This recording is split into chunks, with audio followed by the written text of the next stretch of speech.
Good morning. I'm Nguyễn Khanh. My birthday is 14 and of February 1990.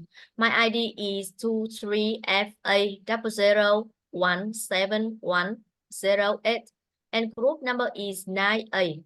Now I am a teacher. I teach for HUNRE, Hanoi University of Natural Resources and Environment. My major is finance and economics. This is Phuong, she's my colleague and my partner too. Hello, my name is Nguyen Phuong. Date of birth is the 12th of November 1992. My ID is 23F A011711 and group number is 9A. Lee and I work at the same university. I has been work for 4 years. Today, we work in pay for the midterm test. We choose test 2. Now, let's talk about our carbon footprints. How do you travel to university or to work? I usually travel to work by bus. It's very convenient and it helps reduce my carbon footprint compared to driving. What about you? I want to work since it's not too far and I like getting some exercise. Besides, it's great for reducing emissions. That's great. How many plastic bags do you dispose of a week? I try to avoid using plastic bags, but I end up disposing of about one plastic bag a week when absolutely necessary. How about you? I usually dispose of around about 2 plastic bags a week, but I'm working on reducing that by using reusable clothes bags for shopping. That's rules of rose. Would you like to take public transport more often? Why or why not? Yes, I do enjoy taking public transport because it's cost-effective and environmentally friendly. Besides, I don't have to worry about parking. How do you feel about it?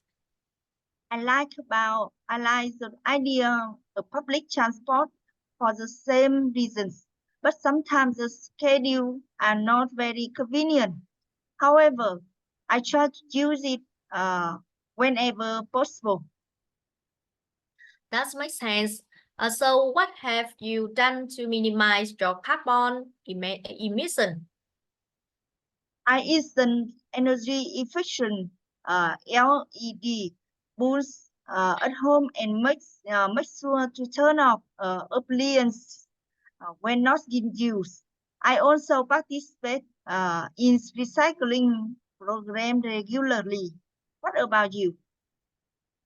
Recently, I have switched to riding my bicycle instead of driving for short trips and invested in a solar energy system for my house. Every little bit helps. Absolutely. Those are great steps.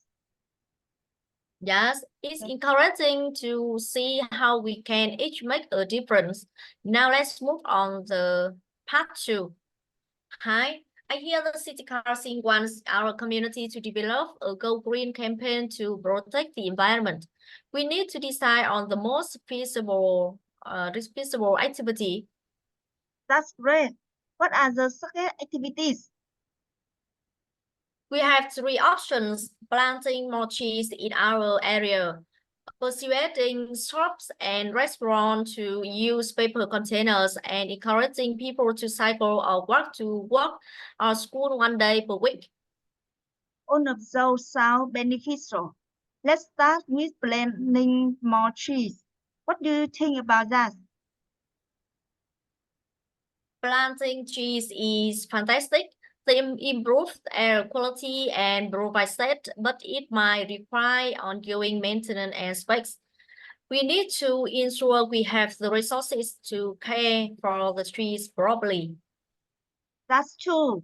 It's also take time for trees to grow and have a noticeable impact. What about pursuing shops and restaurants? to use paper container. Switching to paper containers can significantly reduce plastic waste, and it's something that business can implement relatively quickly. I think that is a good campaign. However, its cost may be higher. Yes, cost can be a barrier. We could try to find ways to subsidize the squeeze or often incentives. How about increasing cycling or walking to work or school 1 day per week?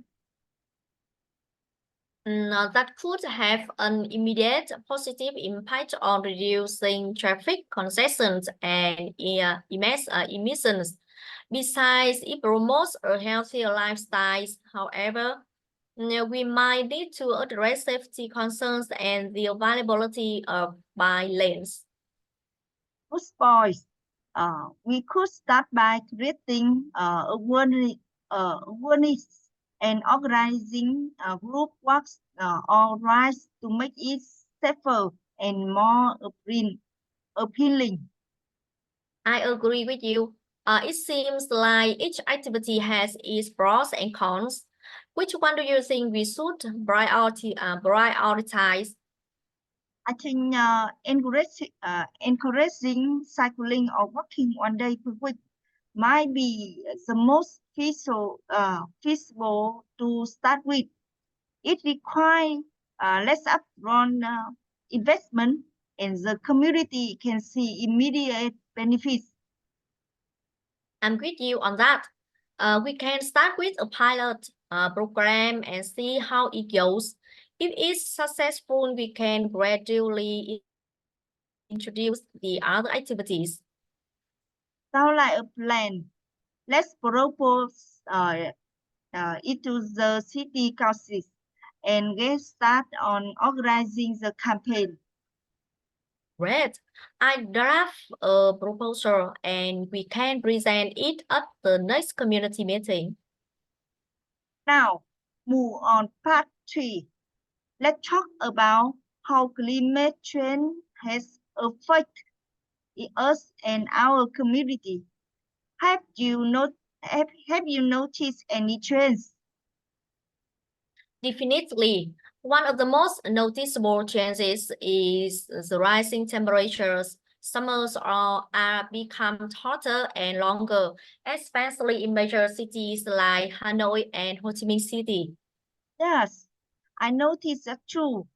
The heatwave are more frequent and intense. It's becoming quite challenging to cope with the extreme heat. Absolutely. Besides the heat, we are also experiencing more surf storms and typhoons. The rainy season brings heavier and more unpredictable rainfall, leading to frequent flooding in many areas. Flooding has been a big problem, especially in the central and southern regions. It caused significant damage to homes, infrastructure, and agriculture. It's really affecting people's lives and livelihood. That's true. The agricultural sector is particularly vulnerable. Farmers are struggling with erratic weather patterns, which affect crop yields and food production. This impacts not only their income but also food security. Another issue is sea level rise. Coastal areas are at risk of erosion and water intrusion, which can devastate farmland and freshwater resources. Cities like Ho Chi Minh City are also facing increased risk of flooding. Yes, and it's not just the physical impacts. The economic and social effects are significant too. Businesses suffer from these extreme weather events, and communities are forced to adapt to new living conditions. Moreover, their health impact, the increased heat and humidity contribute to health problems like heat shock and respiratory issues. Poor air quality during the hot months is another concern.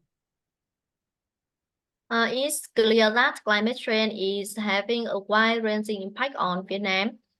We need to take action to mitigate these effects and adapt to the changing environment.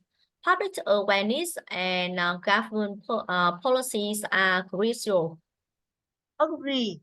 We should focus on promoting sustainable practice, supporting renewable energy projects, and improving disaster preparedness. Community involvement and education are key to making a difference. Yes, let's start by raising awareness in our community and working together on local initiative. Every small step counts in the fight against climate change. Absolutely.